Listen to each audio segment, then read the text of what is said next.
हम प्रौद्ध व्यवस्था पूरे विश्व में लागू करना चाहते हैं, लेकिन चूंकि मैं भारतवर्ष में धरना दे रहा हूं, इसलिए भारत में हर हालत में प्रौद्ध व्यवस्था लागू होना चाहिए। इसलिए क्योंकि अभी तक जो दो व्यवस्थाएं पूंजीवादी और मार्क्सवादी हुआ है वह मनुष्य का कल्याण नहीं कर पाया। मनुष्य का ही नहीं, इस प्रौद्ध व्यवस्था में पशु पक्षी पेड़ पौधे पर्यावरण सारे लोगों का कल्याण होना चाहिए। जैसे ये जो सृष्टि है ये परमात्मा की है ना, तो परमात्मा का जो भी यहाँ पशु पक्षी पेड़ पौधा भी तो उन्हीं का बेटा है ना, अब मनुष्य भी उन्हीं का बेटा है, तो सबको खाने जीने रहने का अधिकार है ना भाई।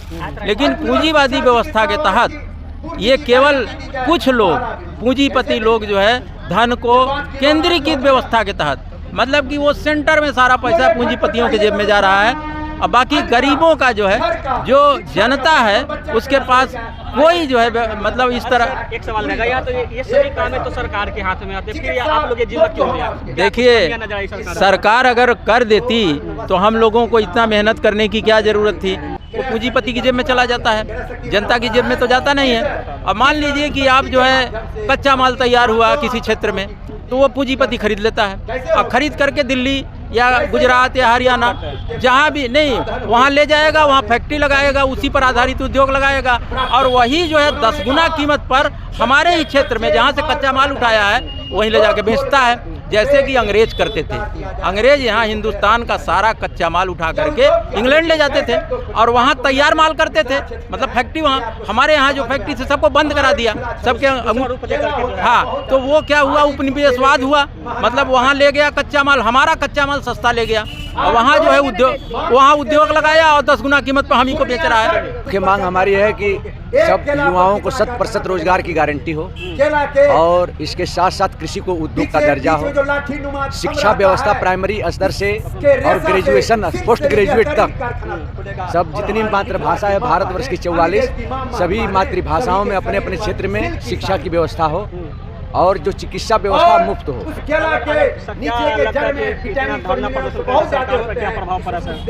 सरकार पर प्रभाव डालने के लिए हमारा प्राउटी सर्व समाज है, भारतवर्ष का एक चेंज करने के लिए बात कर रहा है, और उसकी 44 इकाई पूरे भारतवर्ष में काम कर रही है।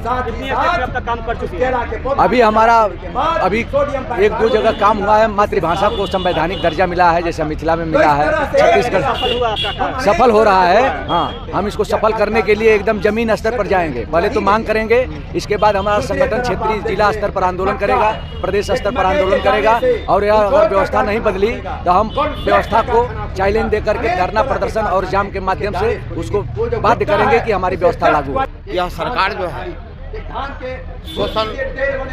शोषण की सरकार है, केंद्रीकरण की सरकार है। हमें विकेंद्रीकरण चाहिए, केंद्रीकरण नहीं।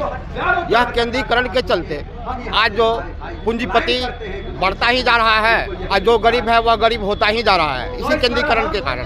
इसीलिए हम लोग सरकार से मांग करते हैं कि केंद्रीकरण को मुक्त करके हम लोगों को विकेंद्रीकरण दे, विकेंद्रीकरण की व्यवस्था करे। और हम लोग सरकार को कहना चाहते हैं, आप लोगों के मीडिया भाई बहनों के माध्यम से, कि हमें सत्ता की लोभ नहीं है, हमको व्यवस्था चाहिए। व्यवस्था जो तुम्हारा ये गड़बड़ व्यवस्था है, ये शोषण व्यवस्था है, ये बेईमानी का जो व्यवस्था है, ये केंद्रीकरण की जो व्यवस्था है, इसको तुम जो है खत्म करके व्यवस्था में परिवर्तन लाओ। और तुम जब परिवर्तन लाओगे, एक अच्छा व्यवस्था दोगे, सुसभ्य समाज का स्थापना करोगे, तभी हमारा मांग जो है सफल होगा। नहीं तो मेरा धारणा चलता रहे।